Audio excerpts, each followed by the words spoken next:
84년 3월 13일생, 만 38세 319일로 최고령 선수 기록을 달성한 한채진 선수입니다. 20년입니다. 단순히 선수로 등록만 돼 있어도 대단하다고 할 건데 이번 시즌은 비교적 26분 52초라는 비교적 적은 플레이 타임을 남겼지만 이미 리그 최고참이던 신한은행으로 이적한 후부터 36분 35분 이런 상당히 많은 플레이 타임을 소화했습니다. 통산 597경기로 이명희 코치님이 가지고 계신 통산 600경기 출장에 딱 3경기가 모자라는 기록이기 때문에 은퇴를 만료하기도 했다고 합니다. 3경기만 더 뛰면은 역대 신기록을 하나 더 달성할 수 있기 때문에 이거에 대해 구단도 욕심이 날만하고 선수 본인도 욕심이 날만한데 한채진 선수는 그걸 한채진답지 않다는 이유로 거절을 했다고 합니다. 한채진 선수가 리그에 얼마나 오래 있었던 선수인지 한채진 선수는 2003년 드래프트를 통해서 데뷔했는데요. 2003년 드래프트에서 5순위로 청주 현대 하이페리온에 데뷔를 합니다. 현대그룹에 경영 문제가 생기면서 구단이 사라질 위기에 처했지만 지금 신한은행에 있는 그 팀이죠. 한채진 선수는 어찌든 보면 KDB의 레전드라고도 할 수 있어요. 친정팀에 돌아와 세월이 문색한 활약을 펼치다가 친정팀에서 선수 생활을 마무리했는데요. 동기로 가장 늦게까지 선수 생활을 한 선수가 지금 부산대 코치로 계신 곽주영 코치니 실감이 나죠. 마지막 청주 하이페리온에 입단한 선수는 최윤학 국가대표 코치고 한채진 선수의 은퇴로 지금 리그 최고참이 된 선수들이 3년 안에 이때 데뷔한 선수 중에 지금 남아있는 선수가 이때도 좀 황금 드래프트였네요. 김정은, 이경은, 최희진, 명윤아가 남아있습니다. 동기 중에 감독님 되신 분도 있죠. 비교적 대기 만성형의 선수로 볼 수 있습니다. 데뷔했던 팀이 이번에는 김영옥, 한 번에는 진미정이 버티고 있던 청주 현대였기 때문에 좀 기회를 잡기가 어려운 팀이었습니다.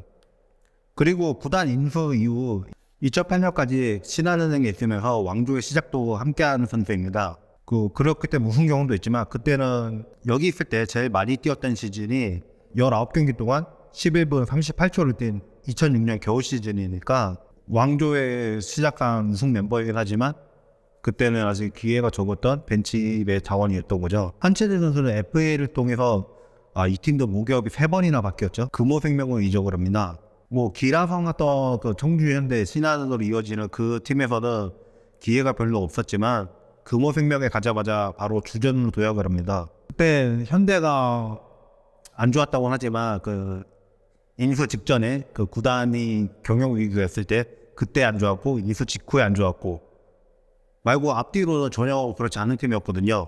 여기에서 계속 버티는 것보다 기회가 주어질 수 있는 팀으로 이적하는 게 어떻게 보면 현명하다고도 볼 수 있습니다. 이적 직후는 32경기 동안 26분 29초를 뛰며 8.3득점으로 지난 시즌 기록한 2.9점보다 배 이상 향상된 기록을 보였고요.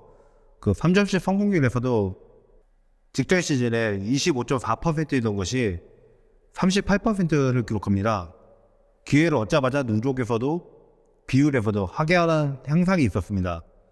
이후 2009-2010 시즌부터는 평균 30분 이상을 출전하면서 주전으로 자리매김하며 KDB 생명은 이경은이 에이스라는 평과 달리 이경은 선수가 그 부상도 많다 보니까 그렇게 중추적인 역할을 오랫동안 하지는 못했고요. 그래서 이러한 멸칭으로 불리기도 합니다. 채진, 생명. 당시 KDB는 약체팀이면서도 이경은, 조은주, 한채진의 속공은 위협적이라는 평가가 있었는데요. 이는 한채진 선수의 스틸 능력에 많이 기인하는 겁니다. 제가 이소희 선수가 스틸상을 노린다고 했을 때나 김예진 선수 예시를 들었을 때 드린 말씀이 있는데요. 스틸 능력은 그대로 득점력으로 치안이 될 수 있는 능력입니다. 속공의 시작은 수비의 성공이 이어지는 수비 리바운드와 스틸에서 주로 이어집니다. 왜 여기서 이어지는가 하면 인플레이로 유지되면서 공격권이 바뀌는 장면이기 때문입니다. 한채진 선수는 준수한 3점 슛으로 이 스틸 능력을 바탕으로 한 대표적인 리그의 3&D 선수입니다. 거의 3&D의 표본이라고도 볼 수 있죠. 금호생명을 이적하기 전에는 출전 시간이 매우 적었음에도 통상 평균 1.22개라는 스틸을 기록하고 있습니다. 그리고 KDB 인수 이후에는 평균 1.1개 이상을 매년 기록했습니다. 2011-2012 시즌에는 2.2개, 그리고 2021-2022 시즌에는 1.6개로 스틸상을 수상하기도 했습니다. 바로 직전 시즌에 리그 최고점 선수가 스틸상을 수상한 겁니다. 2012-2013년 시즌에는 우수 수비상도 수상하는데요. 우수 수비상은 주고 있지만 이 상이라는 제도의 의미를 생각하면 우수 수비상이 아무래도 센터들이 많이 받게 되거든요. 수비 역할에서 센터가 그만큼 중추적인 역할로 보고 그렇기 때문에 그런데, 그래서 각 포지션별로도 수비를 특기로 하는 선수들이 그 가치를 인정받을 수 있게 WKBL도 대부분 이상은 센터들이 수상했습니다. 뭐 예외가 없는 건 아니지만 다른 리그를 봐도 센터들이 많이 받는 상이에요. 그렇기 때문에 다른 포지션 선수들도 뭐 수비로 특기를 하는 선수들이 자기 가치를 인정받을 수 있게 시상 제도가 좀 변경이 되었으면 좋겠습니다. 한채진 선수는 731개로 스틸 부분에서는 역대 통산 4위를 기록하고 있습니다. 703개 박정훈 감독님을 넘어섰고 현역 중에 가장 스틸을 잘하는 선수라고 할 수 있는 김단비 선수가 저는 좀 많이 따라왔을 거라고 생각했거든요. 근데 아직 590개로 은퇴 전에 역전은 할 거라고 보이나 아직까지는 격차가 상당한 모습을 보입니다. 말고 현역 중에 500개를 넘긴 선수가 거의 없는 걸로 파악됐습니다. 박혜진 선수가 529개로 넘겼을 만한 선수들을 모두 좋아해 봤는데요. 확인된 선수가 없었습니다. 이 두 선수 말고 있다면 제보 바랍니다. 가장 근접한 선수가 491개의 고아라 선수였는데요. 역대에도 스테이를 500개를 넘긴 선수는 9명밖에 없긴 합니다. 이 외에도 박혜진 선수가 지금 712개로 다음 시즌에는 역전하지 않을까 싶은 생각이 들긴 하지만 한채진 선수는 748개로 역대 3점슛 성공 부분에서도 변현아, 박정은, 김영옥, 강하정에 있는 5위입니다. 한때 강하정 선수보다 앞서기도 했는데 현재 조회해본 결과 3개 차이로 강하정 선수가 앞서 있는 게 확인됐습니다. 역대 최다 경기 출장까지 3개 부분에서 탑랭크 5위 안에 들어있는 선수고 이런 선수라면 충분히 리그의 레전드라고 부를만 합니다. 그런데 이런 선수에 대해서 말년엔 왜 부진했는가 의문을 가지는 분들이 계십니다. 거기에 해명이 따르기도 하는 좀 웃기는 상황이라고 생각합니다. 저는 제가 KBL에서는 가장 위대하다고 생각하는 기록이면 보통 득점이나 리바운드나 이런 걸 많이 생각하시잖아요. 위대하다고 생각하는 기록은 주희정 감독님이 가지고 계신 통산 1000경기 출장이거든요. 20년을 안 쉬고 계속 뛰어야지 달성이 가능한데 그렇기 때문에 이 기록은 절대 안 깨질 거라고 보기 때문에 이 기록이 가장 위대하다고 보는데 한채진 선수 역시 프로 초기에 경기를 많이 뛸 기회가 없을 때를 제외하고는 20년 동안 빠지지 않고 꾸준히 뛰어왔던 선수입니다. 10년 이상을 매년 30경기 이상을 소화했고요. 대부분의 시즌 정경기를 출장하면서 매년 30분 이상 2012-2013 시즌에는 39분이라는 말도 안 되는 평균 출장 시즌을 기록합니다. 한채진 선수가 만으로 38세이지 한국 나이로는 40세입니다. 운동선수가 그것도 체력 소모라고 하면은 둘째가라면 서로에서 이 체력 소모에 대해서는 농구 선수들이 다른 종목 선수들하고도 많이 다투잖아요. 우리가 제일 힘들다고. 그 나이까지 프로 유니폼을 입고 코트에 설 수 있다. 그거 하나만으로도 존경받을 이유는 차고 넘친다고 보입니다. 부진에 대한 의문, 그에 대한 해명, 도대체 왜 필요한지 모르겠습니다. 한채진 선수를 역성되게 된다면 이거 딱 한 부분일 겁니다. 그러니까 고아라 선수도 그렇고 김민정 선수도 그랬고 억지로 팀에 한 명 찍은 거지 역성을 들 이유조차 없는 선수들입니다. 안혜지 선수나 양인영 선수 좀 과도하게 비난을 받고 있고 심지어 전문가들도 이게 맞냐고 하는 통에 선정을 했지만 이들도 안혜지 선수는 역대 1위 달성자고 양인영 선수는 WNBA MVP하고도 맞상대를 잘 해낸 선수입니다. 이런 선수들한테 해명이 필요하다는 게 안타까울 지경입니다. 한때는 이런 낭설도 있었습니다. OK저축은행까지 팀의 핵심으로 버텨온 한채진, 조은주 이 두 선수가 KDB에서 BNK로 인수되자마자 한 명은 친정팀을 이적했고 한 명은 은퇴를 선택합니다. 당시 유영주 감독님이라 BNK가 기존 터줏대감들을 내보낸 거 아니냐 이런 토론들이 좀 있었죠. 근데 제가 알기로는 유영주 감독님이 오셨을 때 이미 이 선수들이 같이 가기 어려운 상황이 돼 있었던 걸로 압니다. 이 이야기에서 양쪽 입장은 좀 극단적인 양쪽 얘기를 들어가지고 그래서 뭐가 맞는 건지 외려 더 헷갈려진 상황인데 이렇게라도 운을 떼는 이유는 당시에 정선하는 후배 선수들을 잘 챙기는데 이 두 선수는 그렇지 못한 게 원인인 양 이야기를 하는 사람도 있었고요. 제가 반대쪽 이야기를 들었을 때는 오히려 그런 상황에서 조은주, 한채진 이 두 선수가 후배 선수들을 감싸고 잘 챙겨줬다는 얘기를 들었거든요. 저는 팬들이 모이다 보면 이런 얘기들이 종종 나오는데 제가 이 얘기를 해준 친구에게 너는 이 얘기를 어떻게 하느냐고 물어봤을 때 그 친구가 한 말이 그 팀에 근무하는 누구랑 친척이라고 그러더라고요. 그래서 좀 믿을만하다 싶었는데 또 반대쪽 입장도 있더라고요. 그러니까 이거는 뭐가 맞냐를 따지려고 말씀을 드리는 게 아니고 이것 때문에 제가 뭐 서로 반대쪽 얘기를 하는 사람들한테 그 반대쪽 얘기 들어보니까 이렇다더라라고 해명하게 되는 그런 일도 좀 벌어졌었는데 서로 한쪽 얘기만 듣고서 뭐 이런 얘기까지 들었을 정도면 되게 가까운 사이니까 제가 저한테 말을 해준 친구는 그 팀에 근무하는 사람과 친척이니까 그 사람이 다 잘 맞을 수가 없잖아요. 그러다 보니까 서로 사이가 안 좋아서 이런 얘기들 흘리는 건데 그거를 마치 누가 그렇게 얘기했던 그것만이 마치 진리인 양 여기저기 얘기하고 다니면서 그 상대방을 만하게 근원인 양 비방하고 다니는 경우가 종종 있어요. 뭐 저도 이런 얘기를 듣다 보니까 이렇다든지 하는 얘기를 종종 하게 될 경우가 있긴 한데 한쪽 얘기만 듣고 그렇게 여기저기 그 비방을 하고 다니지 않았으면 좋겠습니다.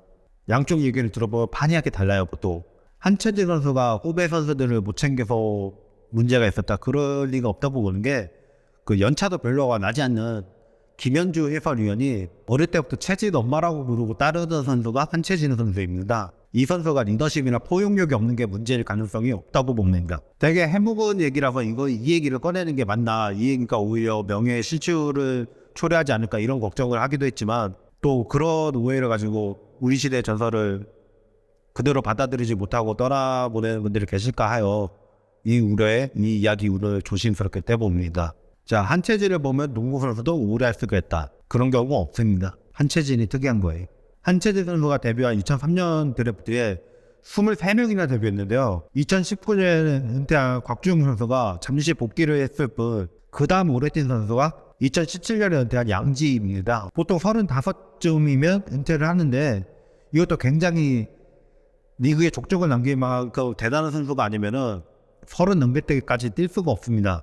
보통 대부분의 선수들은 첫 NFA를 맞지 못하고 은퇴를 하게 됩니다. 대단한 능력이나 스타성 이런 게 있지 않고서는 10년을 넘긴다? 그런 선수들은 거의 없다고 보면 됩니다. 농구라는 종목은 셀러리 캡이 있는 종목입니다. 그렇기 때문에 선수를 무한정 줄 수도 없고 선수를 무한정 영입하게 되면은 그만큼 유지하는 시설을 확충해야 됩니다. 앞서도 말씀드린 것처럼 그 숙소 시설, 그 연습 시설, 사람 한 명 더 들어오면 웨이트 트레이닝 기구도 더 들어와야죠. 안 그러면 누구는 운동하고 누구는 운동을 못 하게 되잖아요. 이렇기 때문에 무한적으로 받을 수가 없어요. 그렇기 때문에 매년 선수들은 데뷔를 하지만 그만큼 매년 선수들이 그만큼 떠납니다. 어쩔 수 없는 상황인 거죠. 이럴 경우 구단들은 누구를 남기는 걸 택할까요? 둘이 비슷하다면 어린 쪽을 남기는 걸 택합니다. 어린 선수 쪽이 그나마 성장할 가능성이라도 있겠고 아직은 연봉이 그렇게 비싸지 않기 때문입니다. 그렇기 때문에 운동선수는 1년 지날수록 계속 위기가 늘어나는 건데 첫 FA 때까지는 많은 기회도 받지 못했던 선수가 은퇴하는 그날까지 팀의 주축으로 활약하면서 20년째 버티다 은퇴를 했다는 거는 이거 하나만으로도 말도 안 되는 위협을 달성한 겁니다. 스포츠 팬들은 당연히 선수의 위대한 활약을 대단한 활약을 원합니다. 그런 역동적인 모습을 보기에 스포츠를 찾는 이유도 있겠지만요. 선수의 팬이 된다면 점점 다른 걸 원하게 됩니다. 한 경기만 더. 조금만 더 이 선수가 코트에 서 있는 모습을 보기 원하게 되고 그리고 선수가 어떤 모습으로든 아직 코트에 서 있다면은 아직은 조금 더 볼 수 있다는 것 그 자체만의 고마움을 느낍니다. 많은 팬들은 한채진 선수가 마지막까지 코트에 서 있는 모습을 보고 이러한 감정을 느꼈을 겁니다. 그리고 이것이 우리가 스포츠에서 느낄 수 있는 진한 감동입니다. 신한은행은 마지막 경기에서 결국 패배로 끝을 맺었지만 마지막까지 코트에서는 한채진 선수를 행가르쳤습니다.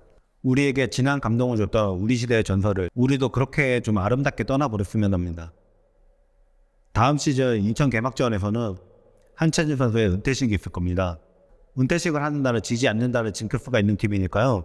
인천 개막전에 많이들 찾아가 주셔서 한채진 선수가 그간적 감동에 대한 감사를 표해 주셨으면 합니다. 자, 역성을 든다기보다는 한채진 선수가 어떤 선수였고 어떻게 프로 생활을 지내왔는지 그 일대기를 읊는 방식이 돼버렸는데 한채진 선수는 앞서도 말했다시피 역성되는 게 민망한 레전드입니다. 한채진 선수가 아름답게 마무리를 했으면 좋겠다고 말씀을 드렸는데 제가 지금까지 선정하고 이야기를 나눴던 모든 선수들 그리고 앞으로 선정할 필요를 느끼지 못할 선수들 모두 그렇게 마무리를 지었으면 합니다. 박수 받으면서 끝낼 수 있다는 것도 선수로서 굉장한 복일 테니까 대부분의 선수가 그러지 못하고 코트를 떠나는 게 사실이잖아요. 그런 바람으로 2022-2023 시즌 WKB의 현역 선수 역성들기 이것으로 마치겠습니다. 부족한 진행에도 시청해 주셔서 감사하고요. 선수들을 조금이라도 이해할 수 있고 또 다르게 볼 수 있는 기회가 됐으면 더 바랄 게 없습니다. 다음 정규 시즌 개막전에 국가대표도 있고 박신자컵도 있다 보니까 경기는 계속 있습니다. 이에 대해서도 다룰 예정이고요. 그때는 연맹의 승인을 받아서 현장 취재도 가능하도록 노력해 볼 테니까요. 물론 현역 선수 역성들기를 안 한다고 해서 컨텐츠를 전혀 안 하지는 않겠습니다. 계속 해온 대로 선수 역성들기 이외에도 다른 주제에 대해서도 리그의 구조라든지 주제는 여러 가지가 있을까요? 그동안 감사했습니다.